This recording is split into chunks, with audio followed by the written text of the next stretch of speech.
Hey guys, welcome back. Today we're going to be working on Project Nasty. I've got to pull the timing cover off and get to the timing chain guide. When I pulled the sump off to get the oil drain plug in for the turbo, I found the actual plastic part of the timing chain guide sitting in the sump. So that's not ideal. I was hoping that meant that it had been replaced in the past. That was not the case at all. I had a good look up in the timing cover, checked it out, and wasn't there. I was hoping it might have been replaced, but it hadn't been. So that's what I'm doing today. We're going to get stuck into it. Along the way, there's a few specialty tools that we will need, but we'll stop and sort of have a chat about those as we go. Apart from that, please enjoy. We're going to get stuck into it.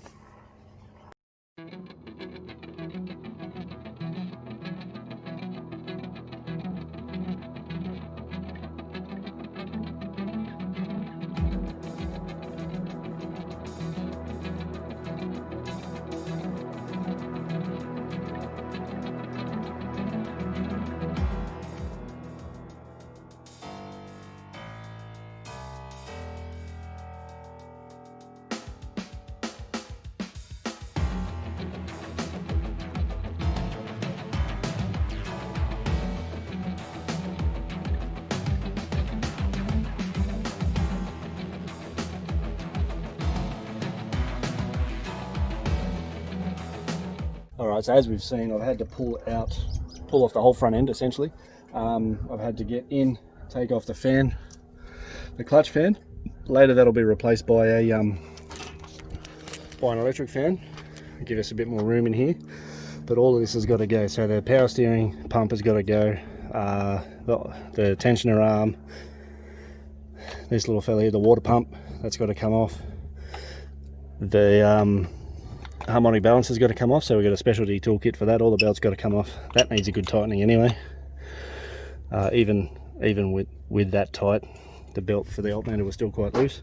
So I'm going to get into that and we'll see how we go. Hopefully we can get a timing cover by the time we get to that. So we'll get into that.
Alright, so after a fair bit of effort, we have great success. I'm going to do the old flipperoonie. We're going to go and have a look at where I've been up to, where I've gotten up to. I've got the timing cover off. It's just kind of sitting there at the moment because there's a hose I don't want to undo. Everything seems to want to break if I try and undo it, and I don't need to have it all the way out of the way. So I'm just going to leave it where it hangs. You'll see where it is. It's not ideal, but we'll give it a good clean up and get it all back on once it's good and ready. But we'll have a bit of a look and see what's going on. I'll show you what we've been looking at. It's actually a very common problem with these that I've noticed. I've now found it's quite a common problem, and I'm glad I found it. I'll show you what the problem is, and then I'll show you the fix. Alright, so if we're coming in having a look here, what we've got, this here is our timing chain guide. Well, actually it's just the backing. It's the backing for the timing chain guide, and you'll see there's quite a bit of play in this because the guide itself is not in there. The guide itself fell straight down into the sump, got all smashed up here and went straight down in the bottom of the sump at the back, which is where I found it. So the idea is now we need to undo this, we need to undo this. I believe that is all we need. We can pull this fella out and we'll put the new one in. So the new one's sitting right here, and as you can see, if I can find with my fingers, as you can see, the car bit my finger. That whole plastic piece is what was sitting in the bottom of the sump down there. It's all sitting in there. We're going to replace this little grizzer with this fella, and that should take a lot of slack out of the chain. Then I can start to put everything back together. So it's been quite a mission just for that one little piece that is quite common and probably going to happen again.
Alright, so I said I wasn't going to take the timing cover out because of the hose that was on it, but I'm going to endeavour to try and get it out because I need to clean up all the mating surfaces for the timing cover and thermostat housing, water pump, the block, sump, all that sort of stuff. So I need to give it a good clean up.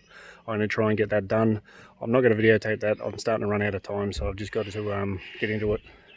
So I'll try and get something a little more sorted once I get ready to get the cover back in place, and I'll just bolt everything back up. I don't think I'm going to get it all finished today, so I might need to come back tomorrow, but I'll get as much done today as I can. Fortunately, I'm not going to tape that, or record that, or tape it. How old am I? Fortunately, I'm not going to record that, but you'll see as we go what the story is. You saw how easy it was to change. It was one simple little part. Timing chain's still a little slack, but once the engine's moving, there is quite a bit of tension on it, and it actually does tighten up. So it's all good on that aspect. New timing chain guide, I'm much more happy with it. You can have a look here. We'll have a look at this fella. You can see that that the timing chain's actually been on sliding along that guide for quite a fair amount of time. That's not good. So I'm glad we fixed it. I'm glad I found it. I'm glad we fixed it, and it should all be good from here on out. Once that's all done, I can fill it up with oil, I can fill it up with water, I can actually get it running. I've had it running before, got a little video of it running before, but now that we've fixed everything, we should be good to go. And that means that I can start to get it intercooler piping, start to give it a boost, and have some happy days. So I'm going to get into it. Thank you so much for watching. I'll get back to you in just a little bit. Hey guys, welcome. Today's a new day. I got a fair bit done yesterday, thankfully. I do apologise, I had to get a lot done. I was running out of daylight because I can only work outside. I've got no lights out here. It's all very basic at the moment. Hopefully I'll be able to sort all that out in the future, but for the moment I have nothing to work under. Started raining on me a little bit, and it was all a bit of a balls up, but in the end I got a bit done. So I'll have a look at what happened, and I'll explain sort of what happened and where we got to. Alright, so you'll notice that the timing cover, obviously timing cover's on. It's bolts into the head up there, comes down, goes, you got the harmonic balancer back on, and bolts to the sump down the bottom there. That is our oil pump, and on the other end of that you'll see there's actually a shaft that goes right through. You can see, follow that line there, that'll take you up to our distributor. So the distributor's there, and the one shaft sort of drives them both the oil pump and the distributor. The tricky part of that is you need to take note of the position.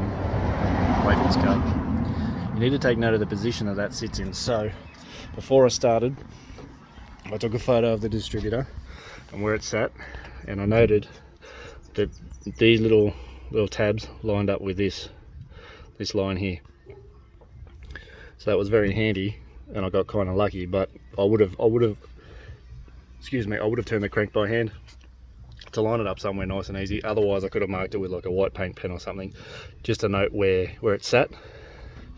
The good thing with this is to get that gear in the right spot, there's only one way you can go. There's only one way you can go: up here, engage the drive for the rotor button, and have the dizzy sit the right way. And then inside that, it's just like a notch, just a straight sort of, almost like a flat blade screwdriver on the other end. So it engages the oil pump, and because I didn't turn that when I took it off at all, because I didn't turn it when I took it off, I just took the oil pump straight out. I hadn't turned the drive inside the pump, so I knew that once I had that lined up top and I could push the shaft in that way, I knew that once I had that locked in place, I could put the oil pump in, and as long as it slipped straight in, I had it right. So the timing is correct. Thankfully, I'm still going to, once I get sort of the water pump and all that sort of stuff bolted back up, I'm still going to crank it by hand, just to make sure there's no interference on valves or anything like that. Everything clears and everything's happy, but I'm happy that my timing is correct. It could have gone south really quickly, and if you don't pay attention to that sort of stuff when you start this kind of job, it can land you in trouble real quick. So that is the key. Your dizzy is the key. Make sure you can note exactly where it is. Otherwise, get yourself set at top dead center. You'll be able to notice it on the harmonic balancer. There's notches. Get your piston set at top dead center. If you're worried, you can take your spark plugs out on your first piston, and you can actually put like a bit of wire or something through there and note when the piston hits the top and then starts to go back down. Bring it back up until it's right at the top. Then you can take note of where this sits at top dead center, which I'm assuming with this would probably be around here somewhere, because it's not far off now. It's not far off being top dead center on the first piston now. But yeah, there's a bit of a trick to it. Again, like your timing, your cam gear up top will have a notch on it. You've got your notch on your harmonic balancer and all that. It's fairly easy to line up if you've got to do your belt or anything like that, or your chain I should say. So the purpose of this has been to replace my timing chain guide, which I found most of it in the sump. So that's replaced now. The other one was looking horrid. I believe I've shown you that. So now it's just getting things back together. So what I'm going to do is I'm going to get all the water pump back on, thermostat housing, thermostat, and then I get to put all the power steering and everything like that back on. My alternator, that's where I'm up to at the moment, just getting the alternator on, so then I can start to get all the other stuff on. Once the alternator's on, I can get the water pump on. Water pump then has a pulley, which I can then get the belt on, so on and so forth. So just yeah, it's a bit of a process getting everything back together, but the hard part's done, thankfully. So I'll get into that and we'll get back to you when we're done with that.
Alright guys, that's about it for today. We got everything bolted back into place, which is good. We're back to square one where we should have been about a week ago. That's fine. That means this week we can actually get into the intercooler piping, which actually turned up. I know I've done an unboxing video of the intercooler piping. It was the wrong size. I made the biggest mistake, ordered the wrong size. The right size has turned up now, so I can get that on. It's going to be amazing. It's going to be so much easier to work with, which is really good. I initially ordered 2-inch. I now have 2.5, so that will be going on this week sometime. Expect that video coming. We also have gauges to wire in, water temp. Hopefully oil pressure will be turning up soon. So we got water temp, oil pressure, and a boost gauge to wire in. We have our boost reference, all that sort of gear to go in. So hopefully coming close to the end of the week, we should be able to get this thing oiled up, call it in, running, boosting, just with exhaust to go. So obviously we need a good run. We got a lot of surface rust sort of building up there, so we need a good run, bit of heat through there to get rid of a bunch of that. It's just condensation that sort of sits on here because nothing's happening with it at the moment. So exhaust, 3-inch exhaust all the way back, just straight through, no issue at all. Everything's back on the front, as you can see. We still got that horrid fan clutch, clutch fan. Still got that horrid clutch fan, but that's okay. That'll get going eventually. Power steering's back on, all the pulleys, everything else is good. We have our adapter down there for our water temp gauge, so that'll be happening sometime hopefully this week, if not this weekend. More videos to come for sure, but everything else is going good. This might be our only hold up. This is initially 3-inch to 2, because I thought we were going 2-inch. This is going to now go 3-inch to 2.5, but that's fine. We can source a new one of those. That'll be the only thing that'll stop us from starting it up. So it's looking good. Everything's happening. Give it a day. I'll give it 24 hours just for our RTV gasket to seal up properly, and we can start putting the oil and water in. Then we should be good to go. So apart from getting all the front end back on, which I'm not going to bother with just yet, because I still need to get all the intercooler piping done, so it means it's going to have to take it all back off again to get all that done. I'm going to leave it off, and hopefully tomorrow afternoon I can start on intercooler piping. So I'm going to get into that tomorrow, and hopefully you guys will come along for the ride. Take care. I'll see you then.